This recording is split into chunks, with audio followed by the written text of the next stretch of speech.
বলার সময় তো বলিল আমি অন্য কন্ট্রাক্টরের মতন না, আমি ভালো করে কাজ করিয়ে দেবো না। এখন কি কাজটা করলে? এখন তো তাদের থেকেও খারাপ করে যাও তোমরা। আসলে চাচা, আমরা কন্ট্রাক্টররা কি জন্য খারাপ কাজ করি তাহলে বিষয়টা শুনেন। কিরে সম্রাট, সেই কন্ট্রাক্টর আসার কথা ছিল, এখনো আসলো না, তোরা করিস কি? ভাই ও মনে হয় ভাব দেখাচ্ছে, তুলে নিয়ে আসবো নাকি? ওরে আরে না, থাম, দেখতেছি, একটু ধৈর্য ধর। আসসালামু আলাইকুম মেম্বার সাহেব। ওয়ালাইকুম আসসালাম। আসলে মেম্বার সাহেব, তখন আপনি গিয়েছিলেন, কর্মব্যস্ততার কারণে আসতে পারি নাই, তো এখন একটু ফ্রি হলাম, ভাবলাম আপনার সাথে গিয়ে দেখা করে আসি। আচ্ছা ঠিক আছে, বসেন আপনি। তো মেম্বার সাহেব, আপনার সাথে একটা কথা বলতাম আমি। হ্যাঁ, কি কথা বলবেন, বলেন। আসলে মেম্বার সাহেব, আপনার মতো একজন মানুষ এই গ্রামে আছে দেখে সত্যিই খুবই ভালো লাগলো। আর আপনার মতো মানুষ যদি প্রতিটা গ্রামেই থাকে তাহলে প্রতিটা গ্রামেরই উন্নতি হতো। ও আচ্ছা, তা আপনার কি কথা বলা শেষ হয়েছে? তাহলে আমরা একটু কথা বলতাম। জি মেম্বার সাহেব, বলেন, কোনো সমস্যা নেই। কথা কি বলবে আপনি বোঝেন না? আপনি যে এলাকায় কাজ শুরু করেছেন মেম্বার সাহেবের কি সেটা জানাইছেন আপনি?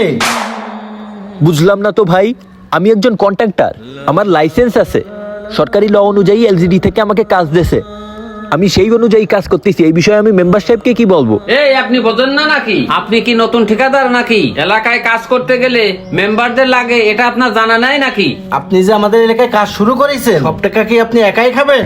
আমাদের কিছু দিবেন না? বুঝলাম না মেম্বার সাহেব, আপনারা এসব কি কথা বলতেছেন?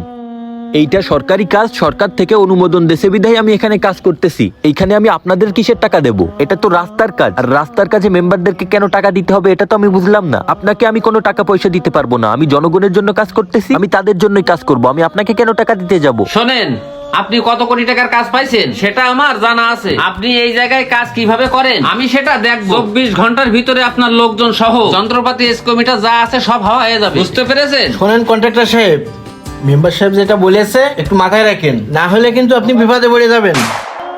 এখন এদের কথায় যদি আমি রাজি না হই তাহলে এই গ্রামের লোককে তো আমি একটা রাস্তা করে দিতে পারবো না। আচ্ছা মেম্বার সাহেব, আমি আপনার সাথে পরে দেখা করবানে, আমি এখন আসি তাহলে। আচ্ছা ঠিক আছে, সময় মতন টাকা পাঠিয়ে দিয়েন। এখন যান, পরে কথা হবে। হায় আল্লাহ। ফাইজলামি মারে।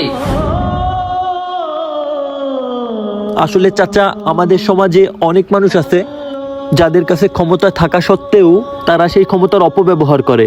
জনগণের সামনে এসে তারা ভালো সেজে জনগণের পিছনে গিয়ে তাদেরই ক্ষতি করে। তাদের এই ক্ষমতাটা যদি তারা ভালো কাজে ব্যবহার করত তাহলে আজকে এই সমাজের অনেক বেশি উন্নতি হতো চাচা। আর তারা গ্রামের লোক হয়ে যদি আমাকে সাপোর্ট করতো তাহলে আমি এই রাস্তাটা আরো ভালো করে দিতে পারতাম।